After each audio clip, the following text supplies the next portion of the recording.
It has been a crazy couple of years in politics, right? I think it started like 2 years ago in Britain. I think it started with Brexit, right? Like Britain just left Europe. They just left. Honestly, as an Indian and an American, I was stunned to see Britain voluntarily leave a place.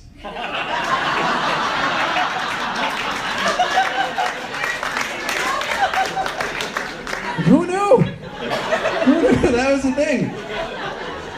It's like Britain said, we're going to do the craziest thing a developed country has ever done. And then America was like, challenge accepted, nerds. And we did it. We elected the guy from Celebrity Apprentice to be our president, all right? Now listen, I don't want to rehash the election. I don't care who voted for Hillary or who voted for the apocalypse. It doesn't matter. The fact is that he is our president, and we all have to figure out our priorities for the coming years, all right?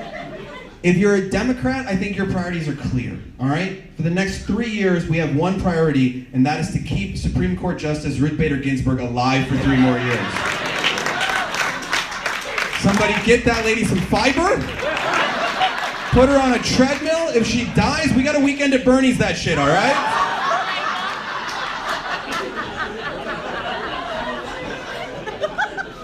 And if you're a Republican, enjoy. You won everything. The only thing I think would be fair is if you voted for Trump, you don't get to eat Mexican food anymore. Like, how hypocritical would that be? Like, you gotta go, but leave the tacos. That's not... It's not right, guys. It is not right. My favorite people, though, in the election were the Bernie or bust people. Any Bernie or bust people here?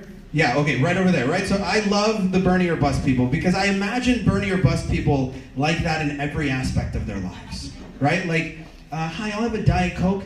We only have Pepsi. Arsenic then, fucker, arsenic. Hi, I'd like to buy some Trojan condoms. Oh, we only have Durex. Fuck it, I'll get herpes. Fuck it, all right? Hi, can I have a latte with almond milk? Oh, we only have soy milk. You know what? Just fucking ejaculate in the cup, all right?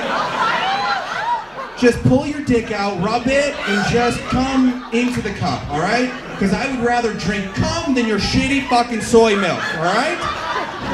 So insane, the level of intensity with Bernie or bust people. I don't get it.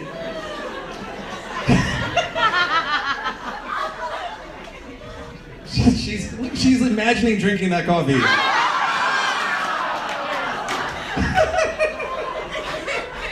Maybe your husband will make it for you when you go home.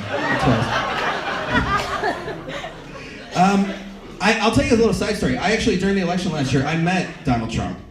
I was performing at a charity gala, and he was in the audience. He was one of the VIPs. I didn't know he was there. And so after I was done performing, they took me to meet the VIPs, and so he was there. And so I said hello to the Donald, right? And I was polite. I said, "It's nice to meet you, sir," and I put my hand out. And he's a bit of a germaphobe. So I put my hand out, and he went, "It's nice to meet you too." And he gave me like this finger gun. And I got confused in the moment, and I took my hand and I just...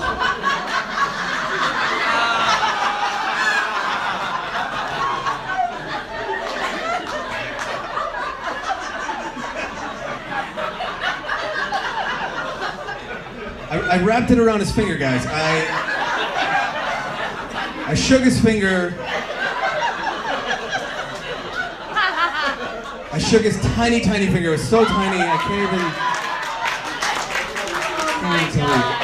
Honestly, ladies, I'm not even sure it was in me. You know,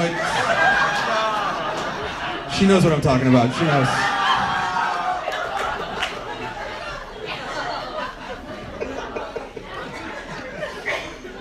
I will say it's astonishing that this country, I think we can all agree on this, that hopefully we have, it's very soon, our first female president, right? Can we all agree that that's important, yes?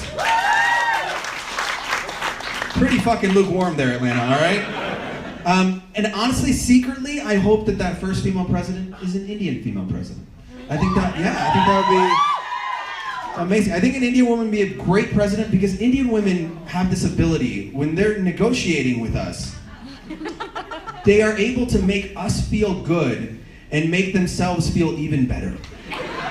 I'll give you an example. I learned this at a very young age from my little sister, Serena. All right? Serena is 8 years younger than me. But from the moment that she was born, she was calmer, cooler, and more collected than me. I'll give you an example. When I was 14 and she was 6, my parents were screaming at me in the living room, and I'm sobbing. They're screaming at me because I'd gotten the worst report card of my life, right? They're screaming at me, they're saying things like, how dare you walk in this house with 5 A's and 1 B? You get the hell out right now.